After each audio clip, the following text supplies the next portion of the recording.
This is the knockout artist, Chris Hero. And if you're looking for some true heel heat, you better listen to them boys.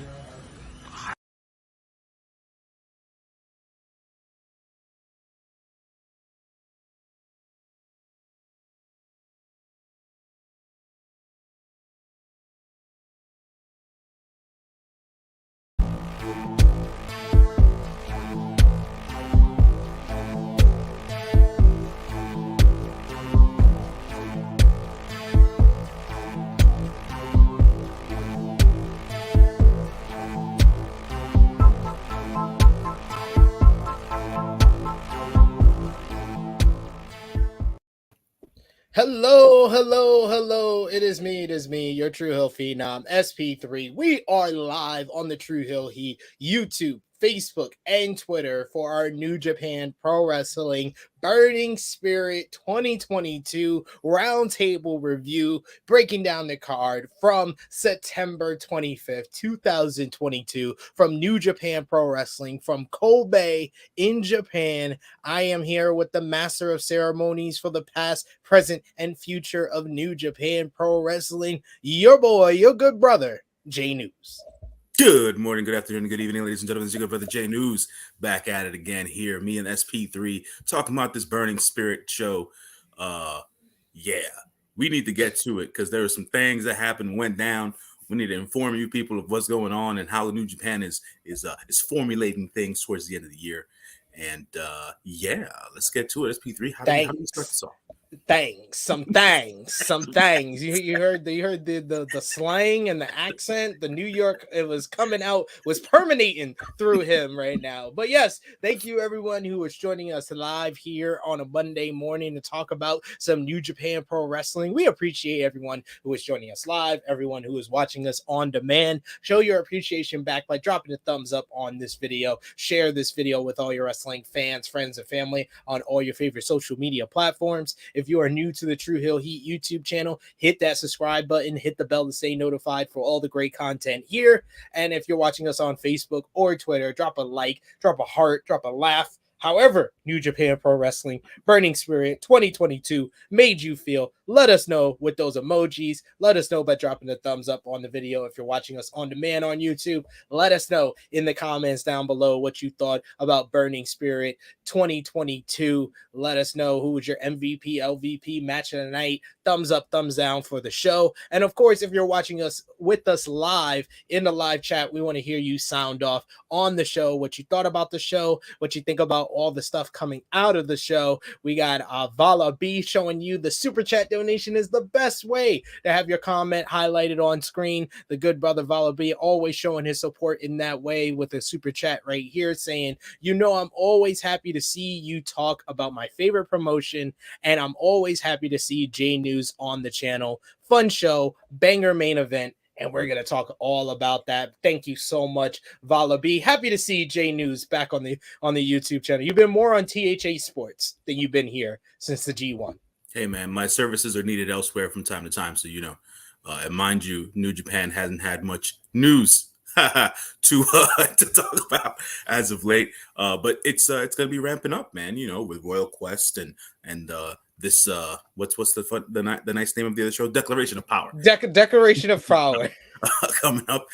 So we will be talking about those as well.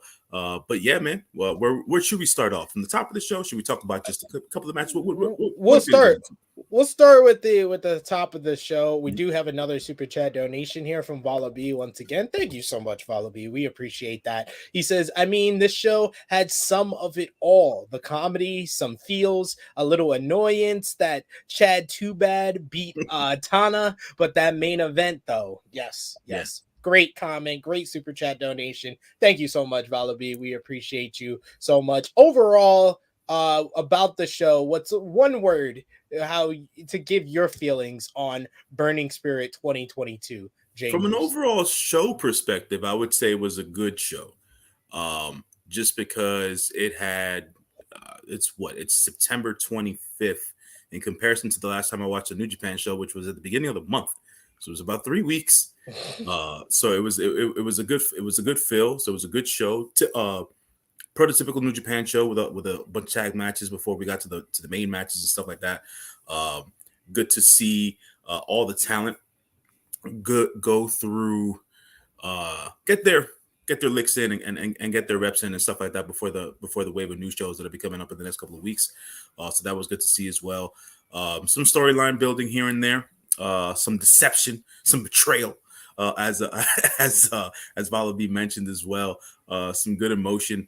The comedy part of it, just because I'm so used to like what the Good Brothers do and what what Toriano does. It's like it not that it wears thin, but at the end of the day, like becomes commonplace, right?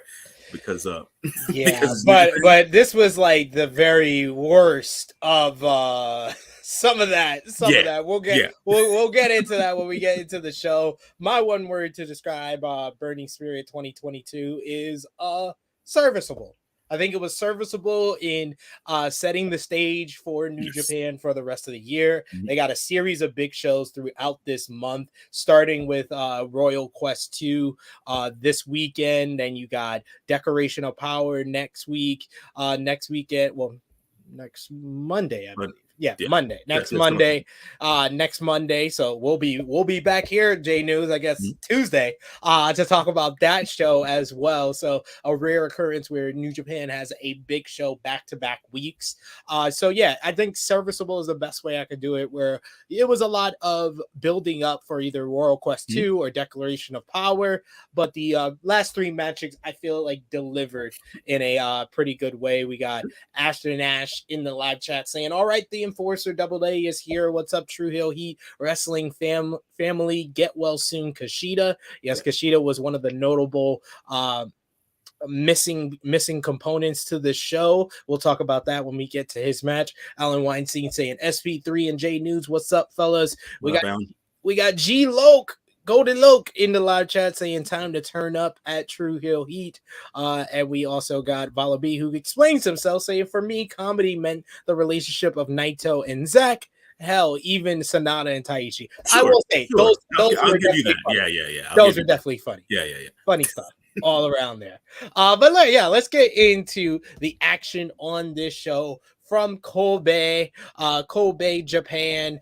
I don't have the statistics like you usually do as far as like who was in attendance. You want to give us that stuff? No doubt, son. As it was taking place live at Kobe World Hall, they had 3,150 New Japan fans in attendance there.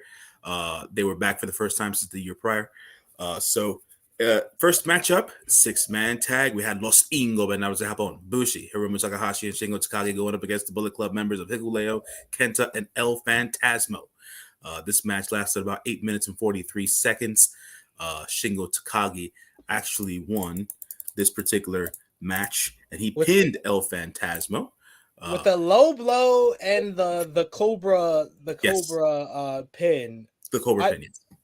I thought that this was okay, this was fine, but the whole point of the matchup to me was to build up the Shingo El Phantasmo matchup for the King of Pro Wrestling Championship, and the whole story going into that was El Phantasmo has this this dominance over Shingo after beating him in the G1, saying that he's Shingo's daddy. Yes, he's Shingo's daddy, and then they basically ruined the payoff of Shingo can beat El Phantasmo. So what's the point of even caring about the next matchup? I know they're gonna do a big who's your daddy matchup for the KOPW trophy, but I'm saying like the story was El Phantasmo dominating Shingo Takagi. I know you probably wanted it to be like, oh, Shingo says he's ELP's daddy. ELP says he's Shingo daddy. You wanted that type of dynamic going into that, but the dynamic worked better when ELP had the dominance over Shingo,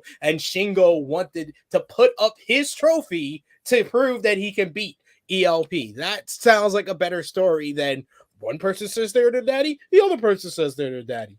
The match was okay. Everybody worked well. I gave it 2.5 stars, but the finish was baffling. Yeah, it was a little confusing just because, to your point, I figured they would keep LP strong going into the show, going into the next show, and have whatever this Who's Your Daddy match is going to be. There was also a bit of news that was thrown into the match during commentary, where the KOPW trophy will no longer be the prized possession. They might come up with a title for it, or whatever the case is. So that might be something to look forward to in the next in the next show as well. How they're going to change the presentation of the KOPW Championship and how they go forward from there. But yeah, man, I agree with you, man. They lost me with how Shingo first of all, I've never seen Shingo hit anybody with a low blow, and then having to do the Hulk over pin thing. I was like, okay, I guess, but it took away from everything. I'm not too sure how they're going to do this to basically, finish the feud and go on from there. But we'll see how it goes. We shall see how that progressed. Moving on to the second match on the card, and I want to move on as fast as possible from this matchup. You had the big LG Doc Gallows, my boy Doc Gallows versus Toriano, all of y'all boy. This was your regular comedy match. This went just over, what was it, 3 minutes? Three and a half minutes. Gallows beats down Yano as soon as the match starts. Gallows throws Yano to the floor to continue his assault after missing a boot. Gallows landed on the barricade, allowing Yano to remove the turnbuckle pad. Gallows chased Yano back into the ring. Yano threw him into the exposed corner for a near fall. They fight onto the outside after Yano basically pisses off Gallows by spraying him with the water again. Was it the water? Was it oil? I didn't necessarily know what it was. I think it was water. I think he splashed him with some water. The pair fought on the ramp as the referee is counting them out, and Gallows loses control, ignores the count, and starts beating on Yano until the referee counts to 20. So it's a double count out. This was shit. I will go as far as to say, I don't do this always when I do a review of your show. Yeah. -3 stars. Damn. That's how bad this was. Negative. This was bad. Okay. All right. Not gonna take away from you giving this -3 stars. This will be a one and done for your good brother Jay News. No comment. On to the next match. I know he gave it a no comment. I think that's worse. That's worse than giving it a -3 stars. God damn. Valabi saying that it's supposed to be disinfectant. Okay. I thought that was a spray, squirt. Like, can we get some continuity going, right? So the disinfectant is supposed to be in the spray, and then the squirt bottle is supposed to give you. It could be water, it could be oil, whatever it is. But give us some continuity. Let us know what this stuff is, so that we can at least suspend the disbelief. Bring it together. Get it together. Lock it up. Get it better. All right. Third match on the card. See, we moved as quickly as possible. Third match on the card, you had Great O'Khan versus Jeff Cobb of the Great O'Khan and Jeff Cobb of the United Empire versus the Bullet Club's Chase Owens and Bad Luck Fale. These two teams have been feuding ever since FTR won the IWGP Heavyweight Tag Team title. These two teams been jockeying for a position as far as to get a shot at the championship. The match opened with a brawl that left O'Khan and Owens alone in the ring. We got some isolating of O'Khan for a while. Cobb receives a tag and he took out both opponents for a while. Cobb eventually fell to Fale and Owens working together, but O'Khan saved Cobb when the end was in sight. O'Khan led an extensive comeback against Bullet Club. Once O'Khan established control over Owens and Cobb dropped Fale with a power slam, United Empire hits the Imperial Drop, the basically fireman's carry into a cutter for the victory here. So Jeff Cobb and Great O'Khan with Lord Gideon Gray in their corner. Gideon Gray, official member of the United Empire. Yes. Cobb and O'Khan now put themselves in position to be the number one contenders for the IWGP Heavyweight Tag Team Championships, which should create an interesting scenario because at Royal Quest 2 is going to be FTR defending the IWGP Heavyweight Tag Team titles for the first time against another United Empire duo in Kyle Fletcher and Mark Davis of Aussie Open. So what what did you think of this match? What do you think about the tag team title situation, where it feels like this is like the most kind of established, solidified teams involved in the title scene that I've seen in quite some time? Like, you'll have two pairs feud over the title, then one pair will win, then they'll move on to the next feud. This feels like it's been like 6 months of multiple teams jockeying for these heavyweight tag team titles, which is probably the most active and interesting the tag team division has been under Gato in, I would say, 5-6 years.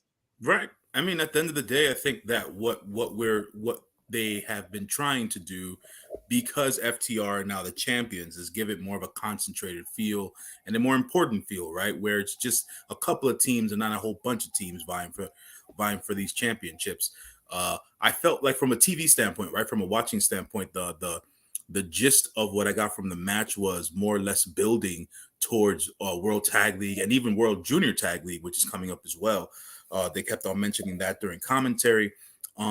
Obviously, with Jeff Cobb and O-Cobb winning, it does create that dynamic of those two tag teams in the United Empire vying for the same championship. So we'll see how that dynamic builds out coming in the near future here. So it was a decent match. Jeff Cobb did his thing. O-Khan did his thing. At the end of the day, I didn't, it wasn't anything crazy. When did Jeff Cobb change the name to the Tour of the Islands? What was it before? It was the Tour of the Islands. So no, because they were calling it something else. Like, during the match, Kevin Kelly said something about Aloha something when he was about to go for the Tour of the Islands, and I was like, they changed the name of the finisher, and I was like, I might have been out. I don't know. I was like, what's going on here? But anyways, I just wanted to bring that up. That's strange. I didn't even know that. Vala B saying they're clearly trying to make a big deal out of World Tag League this year for sure. I'm hoping, fingers crossed, FTR is a part of it.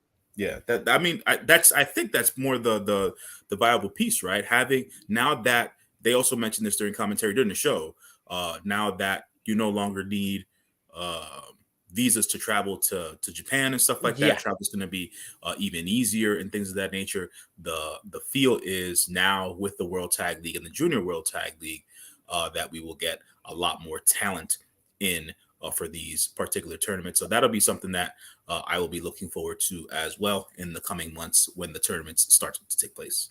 I'm hoping they could figure that out, and it will make things more interesting for not only just World Tag League, but also Wrestle Kingdom time as well. And we'll talk about kind of where we think things are going as far as Wrestle Kingdom when we get to the main event. As far as that match, Bullet Club versus United Empire, I gave it 2 3/4 stars. It was a pretty decent matchup there, but things kind of took up another notch with our next matchup, as we have another feud that has been over the IWGP heavyweight tag team titles, as it was Sonata and Tetsuya Naito, or Los Ingobernables de Japón, versus the Dangerous Tekkers, Zack Sabre Jr. and Taishi of Suzuki-gun.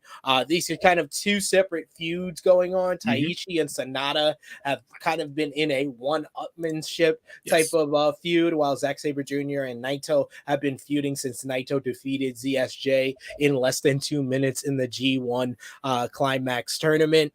A lot of action back and forth. We got Sonata and ZSJ had an extensive sequence continuing even through tags. Taishi dropped Naito with a sumo throw and an axe bomber before trying to rip off his pants, as Kevin Kelly calls it, the most electrifying move in sports entertainment today. When Taishi removes his pants, Sonata interrupts the Taishi removing of the pants, only for Taishi to roll him up in the Gato clutch and using his half-equipped pants for leverage, and Taishi's pin worked as he was able to do his push-ups after the 3 count, literally getting a 10 count out of this one. I thought the finish was very nice little subverting of expectations. We're expecting the removal of the pants, and then Sonata blocks it, and then Taishi's able to get the Gato clutch for the win. I gave the match itself 3 stars. I thought it was a fun little affair, continuing the issues between Sabre Jr. and Naito as we get into Royal Quest, as well as Sonata and Taishi with an awesome post-match where they traded masks with each other. I was a little surprised at that, just because the sportsmanship, the respect that was there, that was shown between the two of them. This is the new tag team. The new tag team sweeping the nation. Sonata and Taishi. Dreams are made of. That's what dreams are made of. There you go. What did you think about the match? It was a decent match, like you said. I think we're continuing to explore ZSJ versus Naito, see how that's going to develop into whatever it's going to develop into. Now that they will be going for the number 1 contendership for the U.S. Heavyweight Championship, which we will get to by the end of this particular show, they will be eventually facing off at Royal Quest to see who will be facing Will Ospreay at this other show, which I continuously forget the name of, Declaration of Power, just because it's new. So they'll be going into that as well. Solid three-star match, just because, Sonata's my main man. Naito, Los Ingobernables. I have this whole rant I have on the Ingobernable brand right now is in my head, but I will let that simmer for some time. Simmer down now. I think that it pushed everything forward. GSJ, one of the most tremendous technical wrestlers I've ever seen in my life, but the brand of comedy he brings to professional wrestling is second to none. So thanks to him, I am more cued into what's going to happen between him and Naito, and then possibly him and Will, or could we get a 3-way? Who knows? So I'd be down either way for sure. For sure. Let's talk about the next match on the card. It's more build up to Declaration of Power, as you got Kazuka Okada teaming with Great Bash heel Toge Makabe and Tomoyaka Honma to verse TMDK, the Mighty Don't Kneel, Jonah, Bad Dude Tito, and Shane Haste. This is a preview of Jonah versus Okada 2 coming up at Declaration of Power. Jonah and Okada open the match with a competitive back and forth. This played out again with Honma, then Honma and Tino, and then Makabe and Haste. The match broke down where it came down to Jonah and Honma in the ring. Makabe and Honma tried to double team Jonah, but a miscommunication let Jonah retake control. Jonah dropped Okada with a throw, and then Honma with a big old lariat. Jonah then delivered a ring-shaking torpedo off the top rope to get the win here for TMDK. My lord, this is the thing. Anytime I've seen Jonah, ever since he beat Okada in New Japan, the thought of him going back to WWE seems laughable, because they make him into a credible monster that he never was in WWE. Maybe it's because WWE tried to position him as a babyface, new generation Bam Bam Bigelow, instead of making him Bam Bam Bigelow of the late 80s or Bam Bam Bigelow of ECW. They made him the WWF Bam Bam Bigelow when he was in WWE, which was a mistake, because this kind of beast mode, Bam Bam Bigelow, the Bam Bam Bigelow that we saw in ECW, that's how the aura Jonah comes off with. He comes off with the aura of Vader in WCW or Vader in New Japan. It's night and day. That's why anytime anybody suggests, Triple H should bring back Bronson Reed, I'm like, if I'm Bronson Reed, I'm like, no, I'm good. I am totally good right now. Yeah, man. I think from an overall standpoint of what's going on in the industry right now, a lot of the shifting around, talent going back and forth, and and who wants to be where. Is it creative control? Is it money? Is it the place on the card? It's all about what's important to the worker, to the specific talent at the end of the day. But to your point, like, Jonah seems super important in New Japan. He's super badass. The way that they're booking him is great. His appeal is good. How he's being presented is definitely way better than the way he was presented in WWE. And I'm more of a Jonah fan than I was a Bronson Reed fan. So there you have it with that. What is he? I think Follow B says, what does Jonah get if he beats Okada? More bragging rights at the end of the day. I think they were saying this during the Will Ospreay match about the whole bargaining chip thing, right? They were using that as a metaphor. How Will Ospreay, being the United States, the IWGP US champion, Will Ospreay uses as a bargaining chip outside of the brand of his name, right? I think for Jonah, it's also a bargaining chip to beat the man who's been basically one of the not even subjectively, he's been one of the best wrestlers in professional wrestling for the last decade. To be able to have 2 wins possibly under your belt against that guy, that's a major rub. That's a bigger rub than he could have gotten from beating Sheamus for the IC championship, or beating freaking God knows who for the United States championship or whatever. Bobby Lashley, Austin Theory, name them, or whatever the case is. Beating Okada means something in the industry. So no matter what anybody wants to tell you, sometimes, and I've said this before on other shows and things of that nature, I understand the entertainment value and the ability to being able to cut a promo, but the ability of any professional wrestler to be able to tell a story in a match and make it believable, Okada has that shit in spades over most people on the planet. Yeah. So for Jonah to be able to have that under his belt, a possible second win as well, it's just big, man. And like I said, his presentation is huge. And this build up towards this match it came out to be what I thought it was going to be. But at this point, I don't necessarily know if Okada's going to win or not, right? Because Jonah's got that torpedo and he can hit it real quick. Match is over. You know what I'm saying? And I love the camera work with the shaking and it plays to the character. So New Japan does it right for Jonah. WWE, get out of here with that shit right now. And this is not a sole WWE problem. New Japan just does monsters better than anyone. A case in point, Lance Archer in New Japan compared to Lance Archer in AEW. He came back to AEW in a nondescript way during a battle royal on Rampage, while in New Japan he was main eventing against Okada in Budokan. So the difference is night and day. New Japan, for all the things they don't get right, and that WWE or AEW get right a lot more than New Japan, when it comes to presentation of a monster, New Japan blows WWE and AEW out the water. For sure. The match itself, I think, was the best thing on the card up until this point. I gave it 3.25 stars.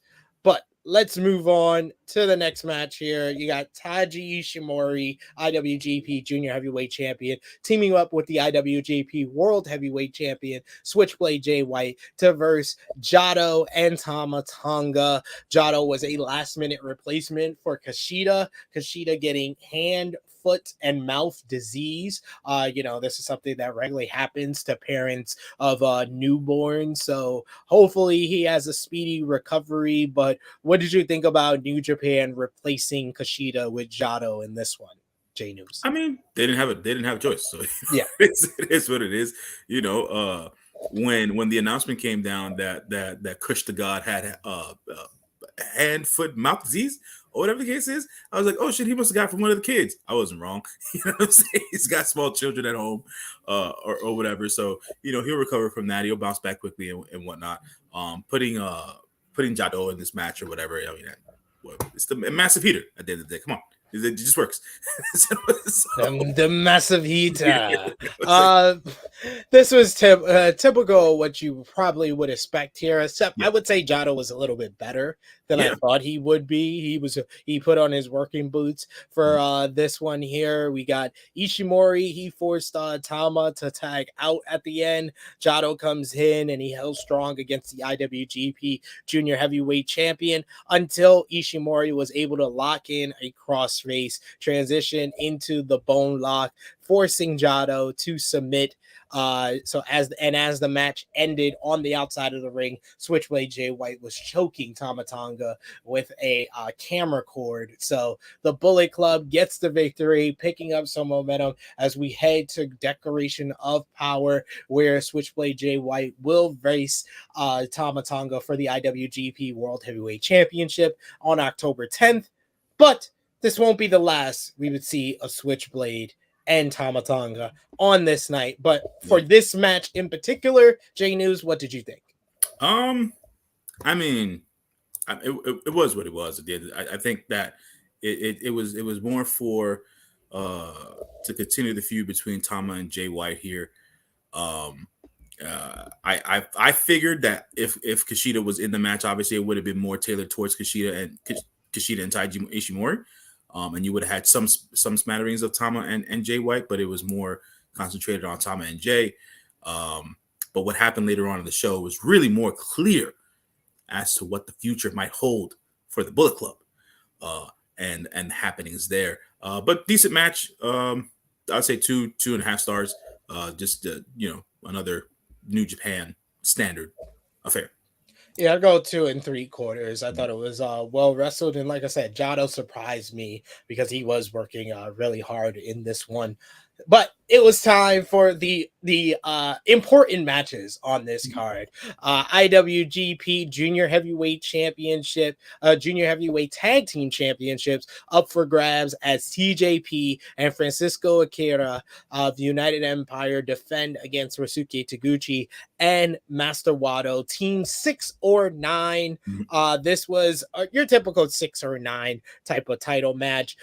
You got TJP and Wato opening up. The story of the matchup, commentary talked about TJP coming in with a bad wheel and that he would need Akira to step up throughout this one. And we saw that throughout here. Akira and TJP cornered Taguchi at one point to launch a long heat segment. A tag was to Wato, slowed United Empire, but couldn't end their advance. And Avalanche Rana forced a pin breakup from Taguchi. This brought Wato enough time to escape United Empire's next move and respond with a superplex. We get them going after the leg of actually Francisco Akira, with Taguchi going for the ankle lock, Wato hitting a nice little dive to take out TJP. TJP recovered in time to interrupt an attempt at number 9, their finisher, and United Empire just hit a storm of big moves. TJP hitting this attempt at a Spanish fly, but literally Wato just landed on his neck. They didn't even complete the backflip of the Spanish fly. Just Wato just landing straight on his head. Akira taking down Taguchi. They then hit the leaning tower for the victory. The Doomsday Cutter off the top rope for the victory here to retain the IWGP Junior Heavyweight Tag Team Championships. Good matchup. I thought all 4 of these guys worked really well with each other. Like I said, it was a 6 or 9 type of matchup. So you had some comedy, had the double team sequences, all 4 men in the ring at times. But United Empire really kind of formed into a pretty good team here. I gave it 3.5 stars. What did you think, Janus? I would say this is probably the best I've seen Team 6 or 9 be in a tag match since I've been watching them. This particular match for me didn't have any hiccups. It seemed like they had great chemistry between all 4 men in the ring. There were no botches in this match outside of the Spanish fly thing, and it was just smooth. And they kept the pace up throughout the entire match. It didn't slow down at all. Shout out to the Noge and LA Dojo for making them boys do all those damn neck bridges, because Master Wato would have been in the hospital with all that crap. But at the end of the day, I feel like This was a very, very good match. I gave it 3.75 stars to be quite honest, because it was the best match I've seen from Team 609. Francesco Akira continues to impress me every time he's in that ring. TJP is TJP, man, representative of dudes born my year. Still going out there, putting it all on the line. He ain't nobody's old man. You know what I'm saying? He's 38, but he looking like a fresh baby out there. You know what I'm saying? TJP just represent. Yeah, man, nah, I really, really dug this match. A good precursor to what might be coming down the line on the Super Junior World Tag League, depending on whatever other tag teams get into. I don't know who the other tag teams would be. For goodness sakes, but I know maybe Hiromu and Bushi and Kanemaru and El Desperado. Sure, but what about the other international talents, the flavors that are out there? Who knows? I mean, I would love for them to bring over, if they're doing a junior tag league, bring over Ace Austin and Chris Bay. Yeah, man, that's what I was thinking right off the bat. We're sharing the brain there.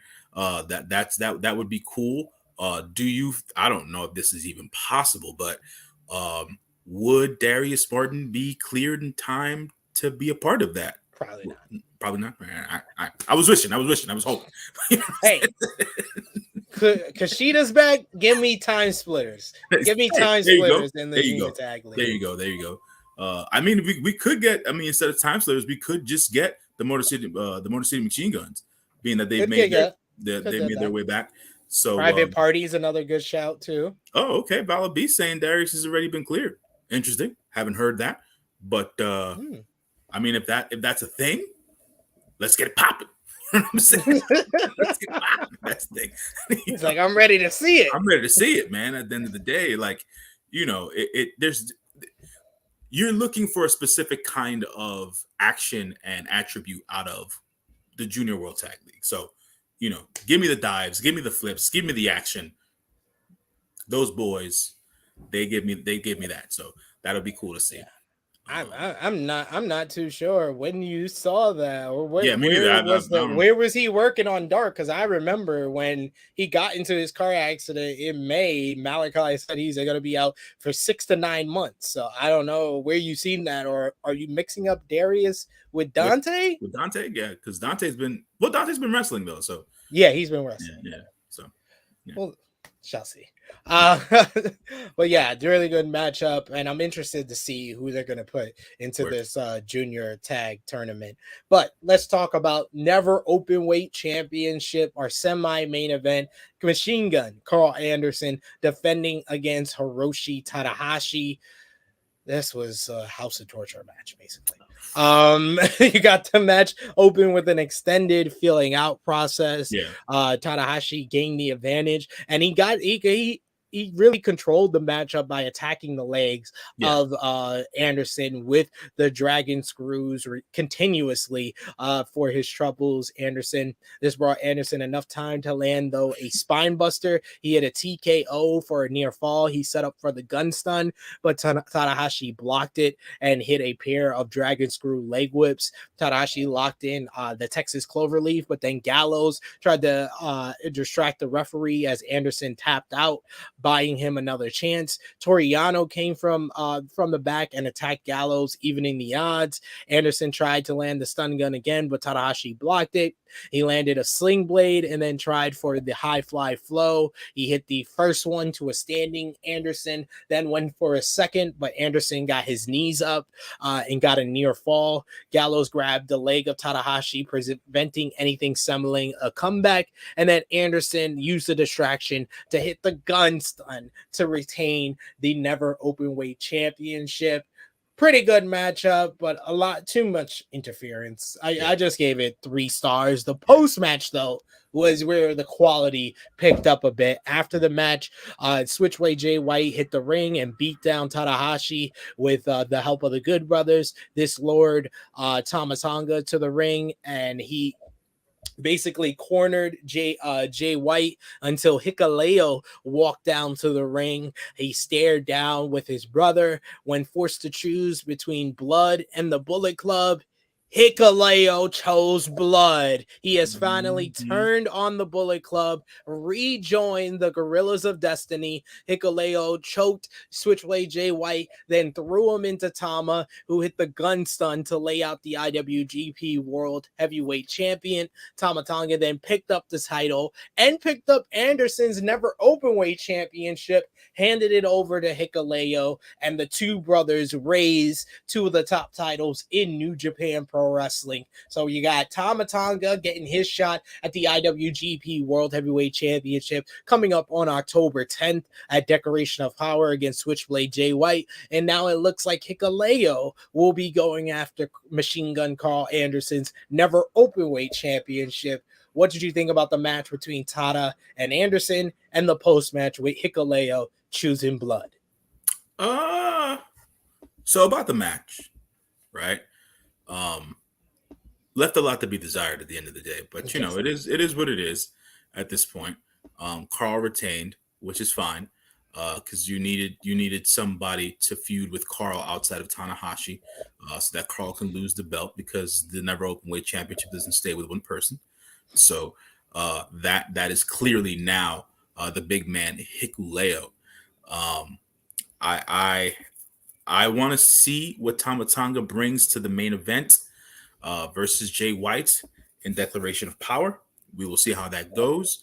The realignment of the Brothers of Gorillas of Destiny seems like they might be going in a specific direction here. So you know, it's okay with me in that regard, you know. So that dynamic, they need. I feel like Tama Tonga, Tongaloa, they need out of Hantai, right? They need to do their own thing, even though they're faces, right? So having their Gorillas of Destiny crew, whatever they want to call it, if they come up with a different name, it is what it is at this point. But they need to have their own faction outside of those guys, even though they're faces at this, or they're good guys in this particular in this particular regard. Good on Hikuleo for choosing blood over money. You know, because the bloodline, you know, it's thicker than water, more than people think. So we'll see how that goes. And for them with these title opportunities, hopefully they're able to show out. To comment off of something here that Vala B said, he said he wishes Hikuleo became a good big man. He's improving, but he's not Archer yet. Of course not. But you're absolutely right. He's improving. So he's getting more into the flow of matches. He's working on how to feed off of other people's energy in the ring. So that rhythm and that timing is definitely something that he's been working on, and it's been showing, right? So he doesn't seem out of sorts and things of that nature, or making dumbass mistakes during the match, or just not covering spots he's supposed to. So that's definitely an improvement for him, and we'll see what he brings there. I feel like he's a good athlete at a dude his height, definitely. So we'll see as how much more improvement it's going to be.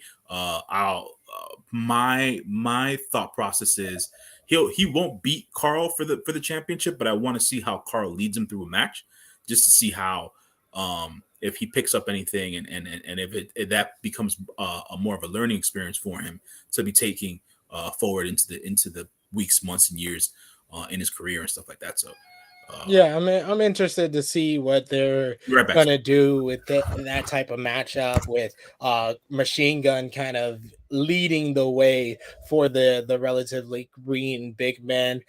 We have ALW Alan Weinstein, who says, any new news on Kota Ibushi? Last time I heard, Kota Ibushi's shoulder is recovering, but he's still going to be out for a number of time. The last time that I heard any word of him was when Kenny Omega visited Japan following his suspension from All Elite Wrestling following the events of All Out.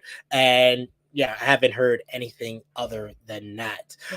We got Vala B kind of echoing the same thing, saying no news on Ibushi yet. Last we saw, he was hanging out with Kenny, in Japan, like I said here.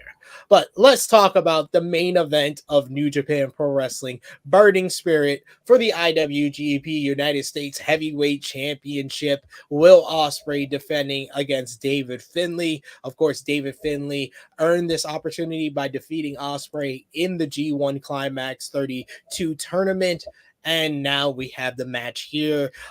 Immediately after the opening bell, we get the sprint started. After a rapid sequence of strikes, the action spilled to the floor, where Finlay established a lead by whipping Ospreay into the barricades. Ospreay answered by leaping over a fence, grabbing a table, and just throwing it at Finlay's face. Ospreay set up 2 tables on the floor, but Finlay interrupted Ospreay's scheme with a spear into the guardrail. Back into the ring, Ospreay connected with strikes, establishing control once more. This slowed the pace down significantly, but Finlay eventually fought back into the matchup with some strikes of his own, but couldn't connect with anything substantial. A high kick from Ospreay ended Finlay's in-ring control. Finlay retook control after connecting with a Blue Thunder Bomb. Finlay hoisted Ospreay to the top, looking for a superplex, but was stuffed. Ospreay and Finlay fought on the apron, looming over the tables Ospreay set up earlier. The tables were spared as Ospreay landed on an apron bomb and a sky twister to the floor on Finlay. Ospreay positioned Finlay near the tables, but Ospreay missed Finlay grabbing his shillelagh, which he used to crush the champion's fingers, which really became the focal point of the story of the matchup from there. Finlay just constantly attacking the hand of Ospreay, who was selling it exceptionally. Ospreay landed an enziguri, buying him enough time for United Empire to tape up his hand. Ospreay landed another enziguri before Finlay could take full control of the break. Now on the apron, the pair struggled for control. Finlay won out, landing a German on the ring's edge. Still on the apron, Finlay landed a slice bread number 2 onto the table, but it did not break, which has to hurt even more. Finlay then sprung up, hit a power bomb through both tables on Ospreay, which it did break this time. He re-entered the ring, allowing the referee's count to climb. He got to nearly 20, but Ospreay beat the count. But Finlay was ready with a spear and then an acid drop, and then but Ospreay kicked out at 2.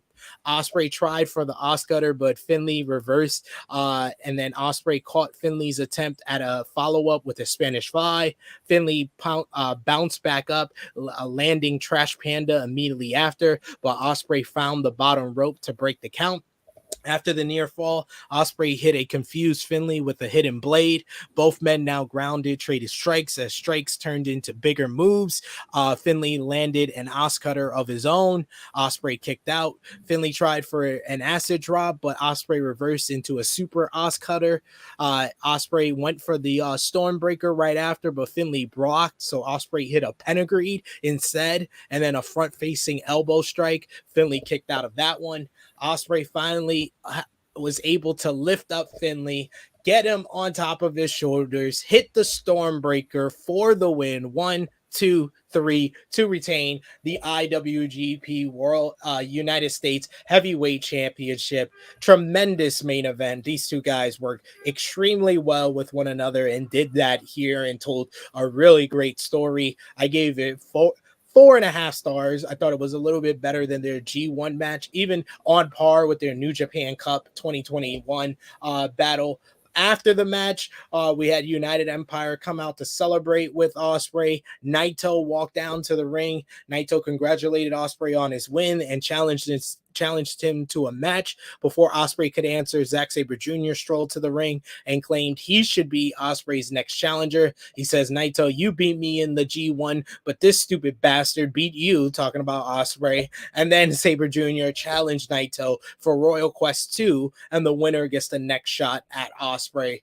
Ospreay had a few words to close the night. And then Great Khan did his typical United Empire roll call as United Empire stood tall on a night where they were undefeated. What did you think about the main event, Ospreay and Finlay, and then the post-match with Naito, Sabre Jr.? Well, I'll say this much. I've never seen David Finlay be that good this frequently in the last, I would say, 3-4 months. Now is when David Finlay is coming into his own. I will say that. Secondarily, I'll also say that David Finlay took a page out of his father's book. Finally, so that was interesting, using the shillelagh uh, to his benefit, crushing Will Ospreay's hand. Ospreay selling the hand, having to have Jeff Cobb basically readjust his finger, be it dislocated or not, and then have them tape it up during the match was a great spot to put into the match, just to make David Finlay and what he had done much more believable. And obviously, the selling portion of what Will Ospreay was doing, I thought was definitely something that was yeah, it was just a good thing to see in that match. You know, David Finlay didn't necessarily work cleanly the entire time. He wanted to do any and everything in order to win this match, but to no avail. At the end of the day, Will Ospreay was still able to get out and beat him and stay on top and stay the IWGP United States Heavyweight Champion. The post match machinations of Naito and Zack Sabre Jr. were pure comedy between those two. Naito not necessarily answering Zack Sabre Jr. on the challenge for, I believe it was Royal Quest and not Declaration of Power, where they're going to go one-on-one to decide who's going to be the number one contender for the IWGP United States Heavyweight Championship. But that'll eventually go down. It'll be Naito versus Zack Sabre Jr. to see who's going to face Will Ospreay at Declaration of Power. And then there it is, SP3 back with us to face them, to face Will Ospreay at Declaration of Power, or the New York pay-per-view show that's coming up, the Rumble in NYC and all that stuff. So we'll see how that pans out. But from a star perspective, just from the given spots, what they were able to put each other through and everything else in between, I gave this match 4 3/4 stars, just because it was David Finlay's coming out party. Will Ospreay can't give you a bad match. He doesn't know how to give you a bad match. It's not in his nature. Regardless of the fact if Kenny Omega's comments or thought process on Will Ospreay, if they're right or wrong, is up to you as a fan, right? He's had the most forgettable 5-star matches you'll ever see. Maybe not. I don't know, but I think that Will Ospreay's brand is one of a kind.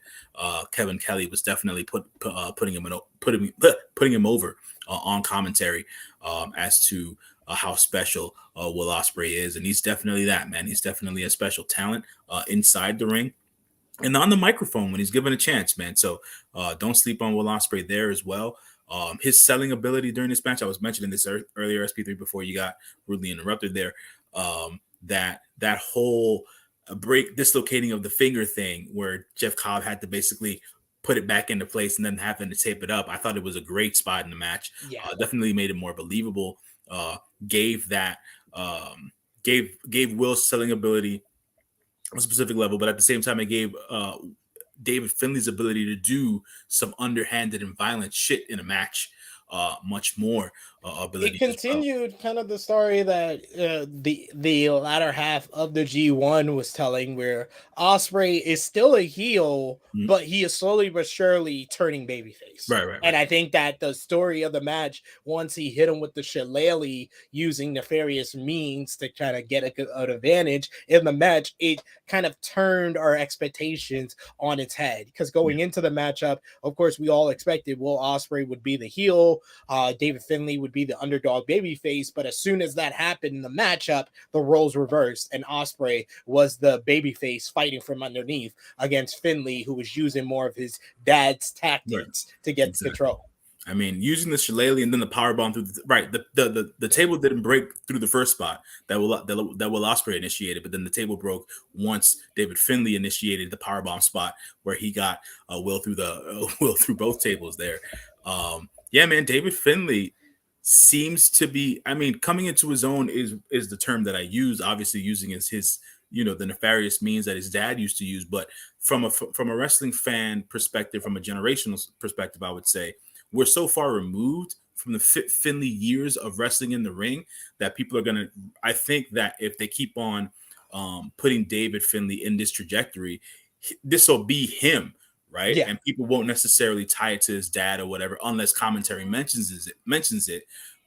But I think this is just a good thing for David Finlay, developing more character in that sense, and going forward from here and seeing what he'll be able to develop into.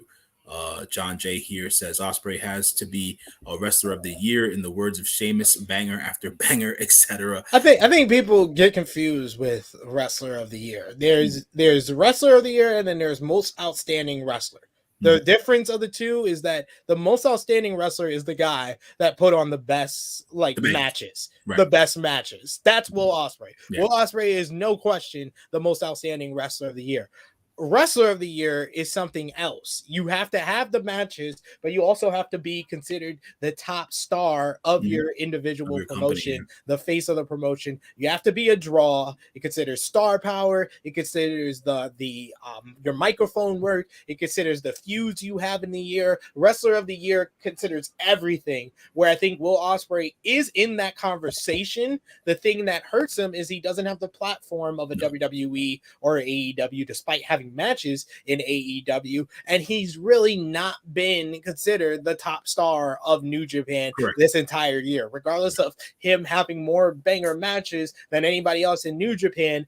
Okada is firmly established. He's the top star, and he continued to solidify that he's still the top star this year. I would say Jay White is also, as far as star power, a little bit ahead of Ospreay, and has had a great year himself as well. So there are people also in New Japan that are also in that conversation. If you go to AEW, I say Jon Moxley is the leader. He's the leader of the clubhouse when it comes to wrestler of the year, because he checks the boxes on everything: mic skills, drawing, matches, being the top star of the promotion.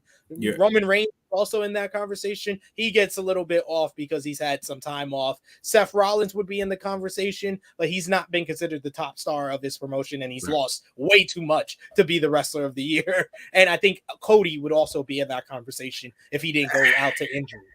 Right. The injury bugs bit, and the amount of work that the WWE guys now do in comparison to what they used to do is much less, which is fine. I'm with it. Don't kill these guys. The 300 plus dates a year shit, there was no need for it at the end of the day. But with that being said, wrestler of the year right now, I've got no choices. None. I'm not even being sarcastic. I don't necessarily know. I know that the Roman Reigns thing is still going on SmackDown. I think Sami Zayn's the best thing going on that goddamn storyline right now over there with exactly. But Roman hasn't wrestled enough. Not for my liking. Cody's out with injury, so I can't put him in that particular category. Like you said, Seth Rollins has lost too damn much with everything that's been going on over there. Mox is the man, right? He's the clear cut leader of that one. Not, I wouldn't say the locker room necessarily, but leader of AEW in that sense, where he's the head figure and whatnot, and everybody else kind of goes by the wayside, right? Which kind of sucks in that regard for AEW not being able to create those stars, because like MJF had, he took his ball and went home.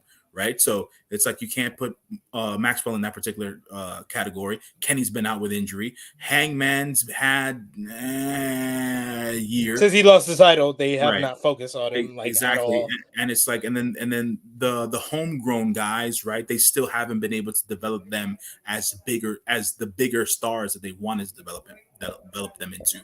And by all accounts, like you said, here us talking about New Japan and stuff like that. I love Jay White. I think Jay White is a tremendous talent. I think he's a good champion. But has he crossed over? No, absolutely not. No, he hasn't. People still don't know who he is, and that's a shame, I think. And it's a detriment to his skill set and what he's able to do in the ring and on the microphone. But what he does best, he does it best at the New Japan level.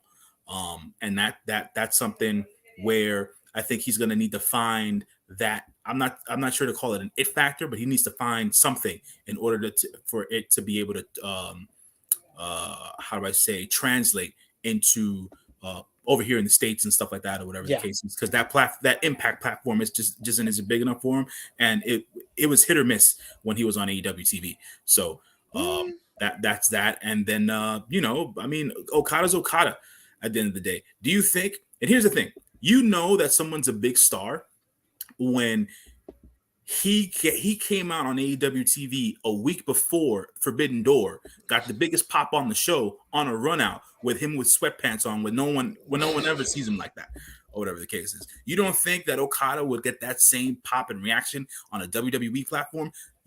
People in WWE know who Okada is. Yeah. You know what I'm saying? They've been wanting to sign his ass. So Okada is the main man. He's the star. He is the freaking face and the ace, the true ace of New Japan Pro Wrestling.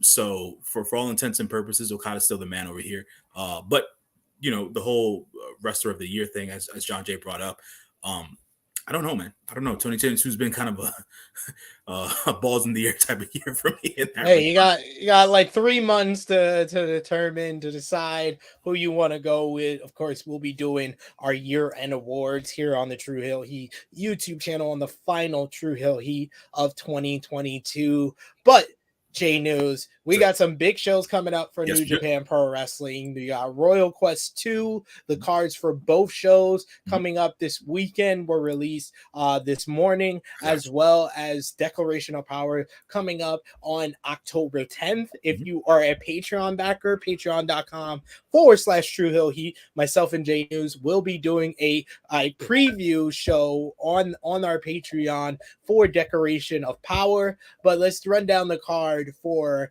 the Royal Quest 2 coming up this weekend. No doubt. I'll cover here night 1. So you'll see me get kind of giddy because I'm a fan of Brit Rest. So a lot of these guys getting some shine here in Royal Quest. Royal Quest night 1. We have first match of the night. It's going to be my boy Gabriel Kidd versus Dan Maloney. So that'll be the first match on October 1st at night 1. Then we'll have a women's tag team match. Haven't seen 2 of these stars in a while, but we'll see Kanji and Jazzy Gabbert making her comeback this year against the RPW Women's Champion Alex Windsor, all hail, and Ava White. So that'll be a women's tag team match there on October 1st, night 1. We then have I believe it is a tag match, right? Gideon Gray and Great O'Khan. They'll be going up against new Rev Pro champ Ricky Knight Jr. and Michael Oku. So that'll be a tag match there. We then have a 6-man tag. We have Los Ingobernables de Japón. It'll be Hiromu Takahashi, Sonata, and Tetsuya Naito going up against members of Suzuki Gun, Doki, El Desperado, and Zack Sabre Jr. We will then have another tag match here. It'll be Tomohiro Ishii and Kazuchika Okada of Chaos Lore versus those TMDK boys, Jonah and Bad Dude. And that Bad Dude Tito on that tag match there in night 1. We then have an 8-man tag. It'll be Hikuleo, Jado, Hiroshi Tanahashi, and Tama Tonga versus members of the Bullet Club. It'll be Gato, the Big LG, Carl Anderson, and the IWGP World Heavyweight Champion Jay White in that 8-man tag. We then have the tag team title match here, which I think should be the main event, but it's not carded as the main event. But it'll be FTR, the ROH, IWGP, and AAA tag team champions going up against Aussie Open, who are currently the New Japan Strong tag team champions. And then we have a special one-on-one bout versus my main man, my boy, the top shotter, Shota Umino versus Will Ospreay of the United Empire. So we'll have that special one-on-one match there on night 1 between those 2 guys. We then have the FTR versus Aussie Open. That's what I'm going to say. I mean, hey man, yeah, for sure. FTR versus Aussie Open. Always love to see Shota Umino in there and whatnot. Glad to see that Gabriel Kidd's back in action. Want to see what he looks like, especially against one of his friends. They've come up together in the business, him and Dan Maloney. So hopefully this the match will go well, and they'll be able to showcase their skill. I want to see what Alex Windsor looks like in front of a bigger crowd, to see how the UK response to her in that regard, especially. Well, she's from out there, and Yeah. the Royal Quest 2 is in an area that is has a lot of Rev Pro representation. So this crowd is the better crowd for her to kind of make her New Japan debut. And I think that, I mean, not for nothing, at the end of the day, she's a very good wrestler and stuff like that. So giving her this platform to be able to showcase her skills and stuff like that is cool. We then have night 2 of the Royal Quest 2 on October 2nd. We start off with a tag team match here. It'll be Suzuki Gun members El Desperado and Doki versus Michael Oku and Robbie X. It'll then be another tag match. It'll be Hiromu Takahashi and Sanada of Los Ingobernables de Japón versus the Young Guns, which are the Rev Pro tag team champions, I believe, currently. No, I don't think they're the tag team. I think Sunshine Express, if I'm not mistaken. Okay. They're still the tag team champions. I know from the Young Guns, what's his name? Luke Jacobs. Yeah. He's the Rev Pro Cruiserweight champion. Gotcha. He beat Oku. He ended Oku's 2-year run. Gotcha. There you go. Stand corrected. We then have a one-on-one women's match versus Jazzy Gabbard and Ava White. So that's a part of the IWGP Women's Championship tournament. Right, correct. That's something that we failed to mention there. That's in play. Don't know when that's going to particularly end, but we will see how it ends at X Over in November. Historic X Over, which is that New Japan Stardom joint show in Japan. Gotcha. There you go. So we have that. We then have an 10-man tag going down. It'll be Gabriel Kidd, Shota Umino, Ricky Knight Jr., and FTR going up against the whole entire United Empire. It'll be Gideon Gray, Will Ospreay, the Great Okan, and Ozzy Open. So that's 10-man tag there. We then have one-on-one matchups coming up here. We have Tomohiro Ishii versus Jonah. Let's go. We then have rematch from Rebellion. There you go. Then we next to that up, that bad dude Tito goes one-on-one versus Kazuchika Okada.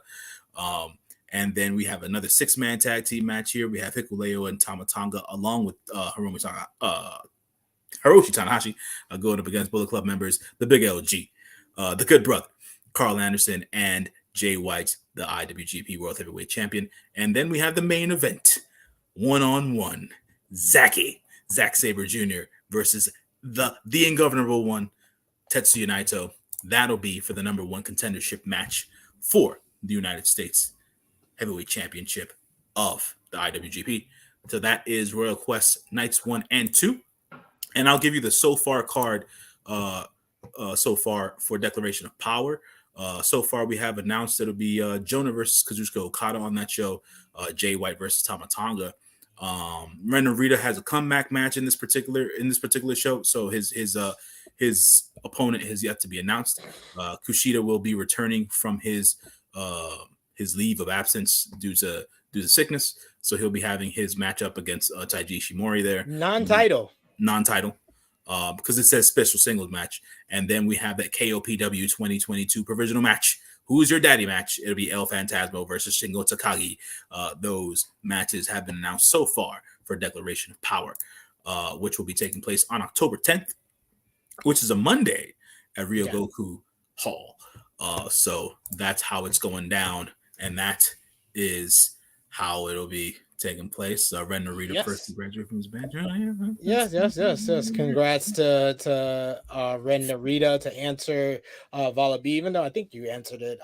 Isn't Alex Windsor the TJPW top champion? She's the International Princess champion. She beat Maki Ito at the big event over the summer. But that is all. There we broke down the card for Burning Spirit. We talked about the cards for Royal Quest 2 as well as Declaration of Power. Once again, we'll do a Declaration of Power review if it is on Fight TV. We'll put that up on patreon.com/True Hill Heat. Just $3 a month, more exclusive content. That is our home for a bunch of our New Japan Pro Wrestling coverage, also Joshi coverage. So become a Patreon backer, help out the True Hill Heat YouTube channel and our contributors at patreon.com/True Hill Heat. And we got plenty of exclusive content over there. That's the home for J News. But J News, please let the people know where they can find you until the next time they see you here on our YouTube channel. You should be able to find me on the Instagram sometime, somewhere within the ether there, _JONJY. I post seldom, but I always am in interaction with folks. And also you can catch me on True Hill Heat Sports on a regular basis, weekly, talking at baseball, talking at basketball. Only 23 days away from the NBA season. Let's go. I'm ready. So we're ready for that. Lakers revenge season. Let's go. I was asked the other day, J News, what do you think the Lakers will do this season? And I said to them, I gotta see. I gotta see. So that's what it is. You can follow me on the Twitter machine at TrueHillSP3. We will be back here on the YouTube channel tomorrow. Plenty of content going out throughout the spaces or platforms that we contribute on, Facebook, Twitter, and Instagram. You can follow us at True Hill Heat. Tonight, we got some watch-alongs over on the True Hill Heat Sports YouTube channel. You got our Monday Night Football Week 3 watch along, as our fellas are going to be watching the Dallas Cowboys versus the New York Giants. Plenty of great content here on the YouTube channel. If you will, you had True Hill Heat 194 from this past Saturday with myself and Professor Chris discussing the latest wrestling news, including Saraya becoming all elite. We talked about the Grand Slam fallout. We talked about CM Punk possibly not returning to AEW, Sami Zayn, the honorary Uso, the White Rabbit mystery, and more. So check out True Hill Heat 194. Also, you can check out Rampage wrap up number 13 from yesterday with True Jaw Josh and Stat King reviewing AEW Rampage Grand Slam with that big arrival of the Great Buddha along with Sting. I know J News had to love that part. Son, JJ caught me on camera geeking out. So. Great stuff. And then we'll be back here tomorrow night, 8 p.m. Eastern time, NX3 with Romeo, Chris G, and Ness watching WWE NXT from September 27, 2022. So plenty of great content coming up here on the YouTube channel. We appreciate you all for joining us for our New Japan Pro Wrestling Burning Spirit 2022 review. For J News, it is me, your True Hill Phenom, SP3. This has been our NJPW Burning Spirit 2022 review. We are signing off until next time.